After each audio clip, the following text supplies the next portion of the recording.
Hi, my name is LeaNora Ruffin and I'm the Assistant Dean for Career Development. Welcome to Webcast Wednesday.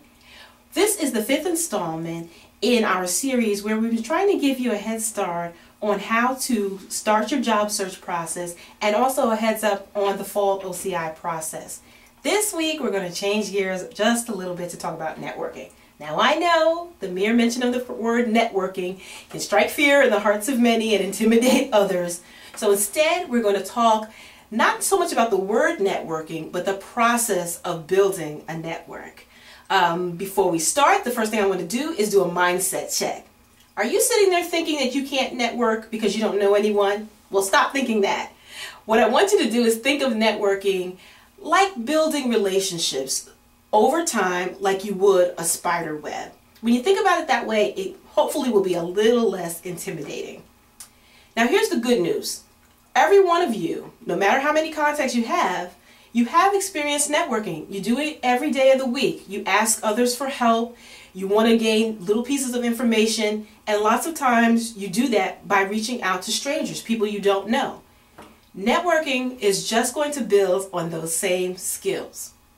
Now, if you want, though, to build your network and kick it to the next level, though, you are going to have to come to grips with two key things. Remember this, networking is always going to be a part of a successful career search. So if you want to be successful, don't think there's any way around networking. The second thing you have to remember is that networking does take time. There's just no way around it. It takes time and it also takes energy. I think if you can come to grips with that and really be okay with that, then all the other principles that I'm going to describe in the next few minutes will come easily. Okay, so how do we get started? The first thing you need to do is kick up your visibility. We need to increase the level of visibility for you. And believe it or not, the easiest way to do that is to become a giver. Now, I know you think that might sound a little bit strange. You really actually, at this point, you're trying to get a job, you're trying to get information from people, so it might seem a little strange to be in the mode of actually giving. But the old adage is really true. If you want to get something, you have to give a little. So you're going to have to start by accessing your talents. What are your strengths? What do you bring to the table? What can you do to help someone else? Do this fun exercise at home. Ask yourself, what are you good at? Who can you help? How can you volunteer? What are your skills? And you might use those skills in a number of different places. You may use it on a committee, or you might look around your community and see a need. Similarly, a place of worship is a good place to start. And the obvious one is to bring all those skills here to Widener and get involved right here on campus. It really doesn't matter what you do, because right now all we're concerned about is building visibility. But you can realize a certain benefit to this right away. Those people have visibility. When you start thinking about them, you start talking about them in different terms. You start thinking of the person as a problem solver, someone who's compassionate, someone who's articulate, and a host of other qualities that will be great if you want to be recommended for further assignments or even a job. So that's really the reason why you want to get involved in giving, because it's a good thing to do, and also that it's an easy way to kick up your level of visibility. Next, if you truly want to succeed, you have to diversify your world. And that means you have to diversify your network.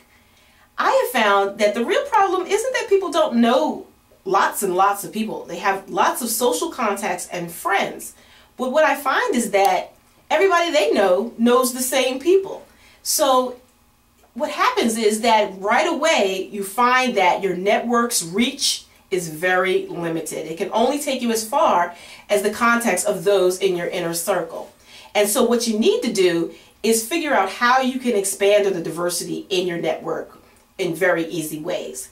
Test the diversity of your network by asking yourself, how many people do I know that are maybe 15, 20, 25 years older than I am, live across the country, have a different worldview or perspective, or someone who really challenges me?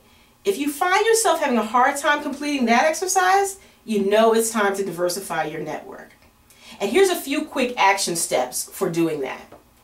I want you to commit to changing the places you go. Do you go to the same restaurants all the time, visit the same museum, do the same social events. Change it up a little bit. Also, I want you to, on purpose, introduce yourself to one new person every time you go to an event. Someone you don't know, and maybe someone you wouldn't have thought to introduce yourself to. This is something easy you can do. It doesn't have to be heavy. Just go and say hi. It's done every day of the week, and you'll find that if you do this easily, then you'll find that you're expanding your network and diversifying it at the same time. I also want you to exchange an email with someone you just met. Have a conversation. Again, keep it very light.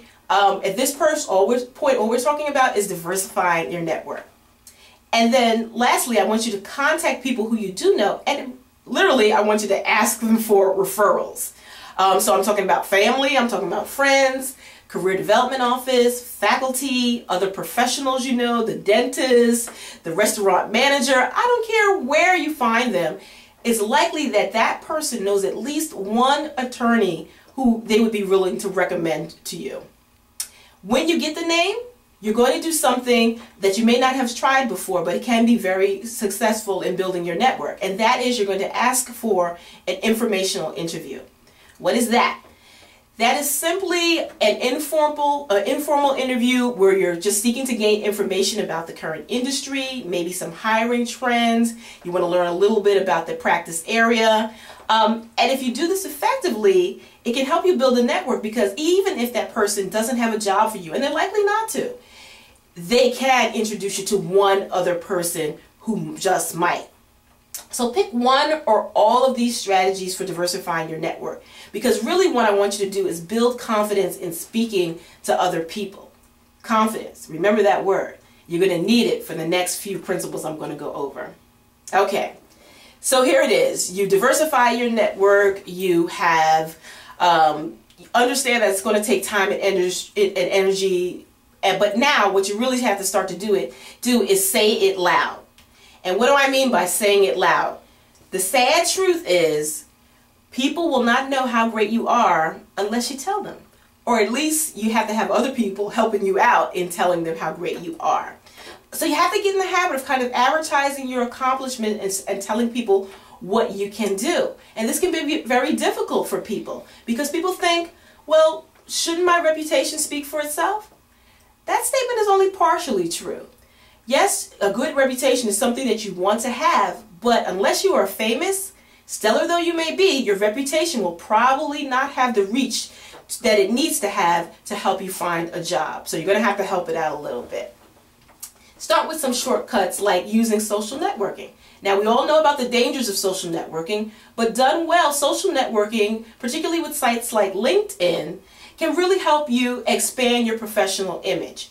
And here what I want you to do is not just sort of friend people forever and ever, amen. I want you to get in the habit of saying something, showing your opinion, showing that you're bright, intelligent, and that you have thoughts that people want to listen to.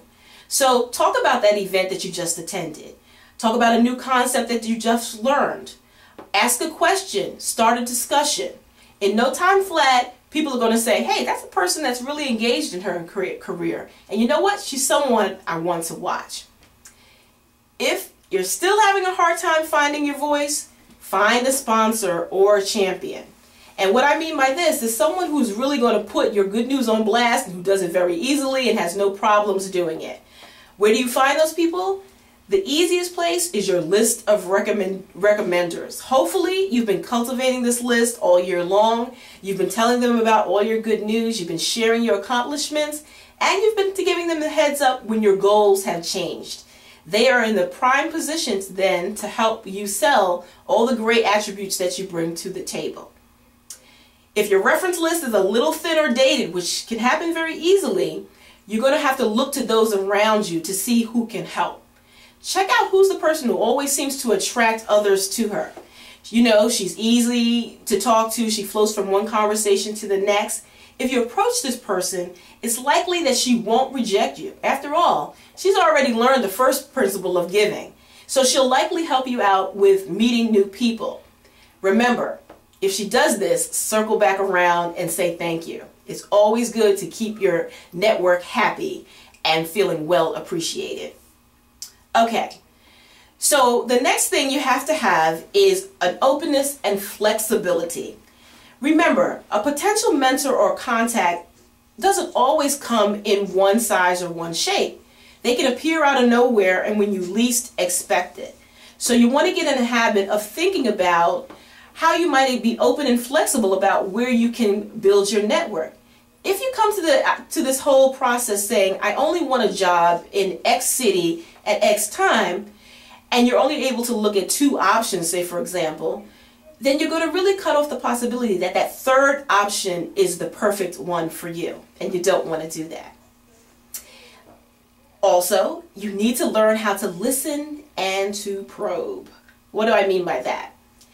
It would be nice, but most job offers and opportunities don't come all packaged up with a nice bow. A lot of times you have to listen to hear for a new opportunity. You have to learn how to tune your ears to hear the opportunity that is presenting itself. And it's going to sound a little bit like this. Someone will say, I think so-and-so is hiring, but I'm not really sure. Or, boy, that practice area seems to be really heating up. Or, yeah, that guy looked really overworked the last time I talked to him. All of those are clues. If you're listening, that could lead to a very viable job opportunity for you if you both listen and probe and put that detective hat on. All right. So we've done the open and flexible thing. We're learning to listen and probe. We're getting down to the last 2 points for building your network.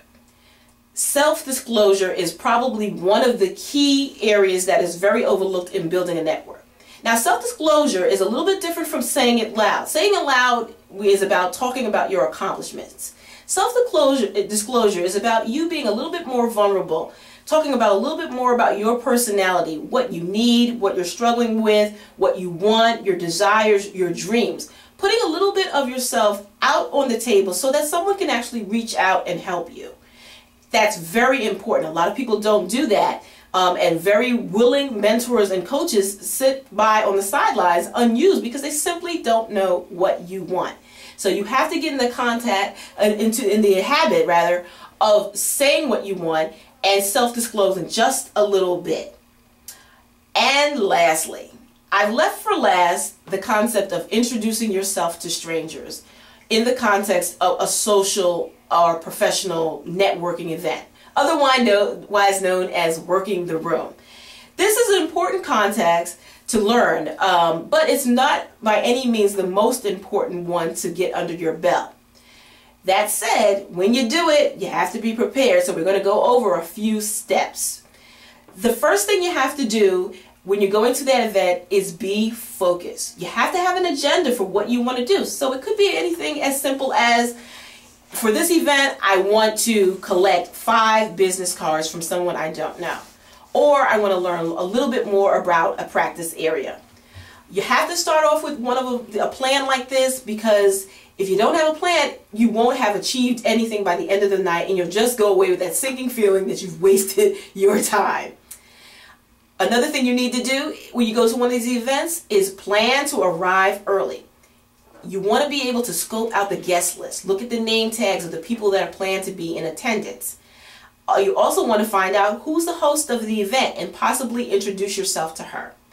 If you don't know anyone, start practicing that self-disclosure and go up to the host and say, "Thank you so much for inviting me to this event. I really appreciate being here. I've noticed from the list of attendees that I don't really know anyone, and I really would like to meet 1 or 2 people. Can you possibly help me out with that?" Right away, her hostess skills are going to kick in, and she's going to be willing to help you out.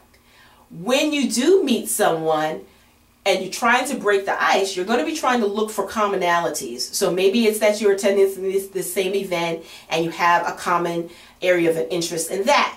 Maybe you go to the same school. Maybe you like the same things. Maybe there's a painting on the wall. It doesn't really matter. If there's some area of commonality, that's where you start to break the ice. But after that, you do have to have a small intro that's going to show who you are, why you're at the event, and maybe why you were invited. Don't be intimidated if after a few minutes things don't seem to be going well. It can take a little bit of time for someone you don't know to warm up to you and really get into the conversation. My rule of thumb, which is not scientific by any means, but I say if you can stay with a conversation for 3 or 4 minutes and it seems to be gaining steam, then you can probably stay a little bit longer. If after 3 to 4 minutes you've given it your all and you've been your very charming self and nothing seems to be happening, it's probably okay to move on. If you're having a successful conversation and you're making the connection, then when you leave the conversation, when it's run its natural course, and you'll know because both of you will start looking around for the next opportunity, then hand the business card to the new person that you've met, and then you want to leave that person with a few action steps. So whether it's you're going to meet in the future, email each other, just remind them what you plan to do, and then exit gracefully. Remember, you've got about 24 hours to 48 hours to connect again with someone else you've just met. You'll have a better chance of being remembered then. Little tip, it's okay to bring a friend to this event, but by all means don't hide behind your friend the whole night. At some point, you're going to have to do this on your own. So try to meet someone new, and then if you have to go back to your friend for a little bit of encouragement and a little bit of comfort, that's fine. But just be prepared to let yourself try this new skill at least 1 or 2 times during the course of the evening. And finally, when you've reached your goal for the night, it's okay to leave and enjoy the rest of the party.